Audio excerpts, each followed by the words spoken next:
ሰላም ወላጆች፣ ዛሬ ከ6 ወር በላይ ያሉ ህጻናት መመገብ ያለባቸውን 10 ጤናማ ምግቦችን ከማብራሪያ ጋር እንመለከታለን።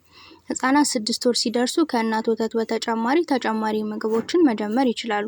ነገር ግን ምግቡ ቀላል፣ ለመዋጥ የሚመች መሆን አለበት። እነሆ ለህጻናት ጠቃሚ የሆኑ 10 ምግቦች።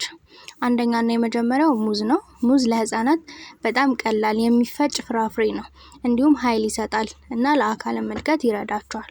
ሁለተኛ ላይ ያለው አቮካዶ ነው። አቮካዶ ጤናማ ስብን ይዟል። ይህም ለህጻናት አእምሮ እድገት በጣም ጠቃሚ ነው። ሶስተኛ ላይ ያለው ደግሞ የጤፍ ገንፎ ነው። ጤፍ ብዙ አይረን ወይም ብረትን ይዟል። ይህም ለህጻናት እንዲጠነክሩ ይረዳናል። አራተኛ ላይ ያለው ካሮት ነው። ካሮት ቫይታሚን ኤ ይዟል። ይህም ለአይን ጤና በጣም ጠቃሚ ነው። አምስተኛ ላይ ያለው ድንች ነው። ድንች ኃይል የሚሰጥ ምግብ ነው። በመቀቀልና በመፍጨት ለህጻናት ማቅረብ እንችላለን። ስድስተኛ ላይ ያለው ዱባ ነው። ዱባ ቫይታሚን በጣም ያለበት ምግብ ነው። ለህፃናት እድገት በጣም ጠቃሚ ነው። ሰባተኛ ላይ ደግሞ ያለው ፖም ነው። ፖም ከመጀመሪያዎቹ ፍራፍሬዎች አንዱ ነው።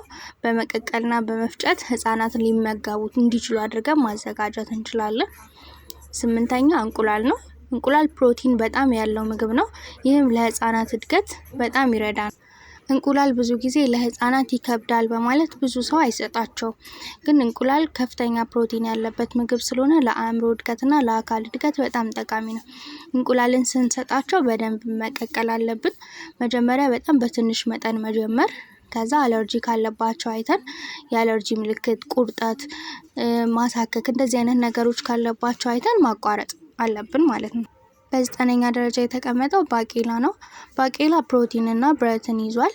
ለህፃናት ጤናማ ከሆኑ ምግቦች አንዱና ዋነኛው ነው። 10ኛ ላይ የተፈጨ ሩዝ ነው። ሩዝ ቀላል ምግብ ስለሆነ ህፃናት በቀላሉ ሊመገቡት የሚችሉት ነው። በጣምም ጠቃሚ ምግብ ነው። ሁሌም ቢሆን ማስተዋል ያለብን ነገር አዲስ ምግብን ስንሰጣቸው በትንሽ ነው መጀመር ያለብን። አንድ ምግብ ከጀመሩ በኋላ 2-3 ቀን ቆይታ አድርገን ነው ማየት ያለብን የምግቡን ለውጥ። ህፃኑ አለርጂ እንዳለው ደግሞ ተመልክተን ነገሮችን ቶሎ ማስተካከል መቻል አለብን። ቪዲዮውን ከወደዳችሁት ላይክ፣ ሼር፣ ሰብስክራይብ እንዳይረሳ።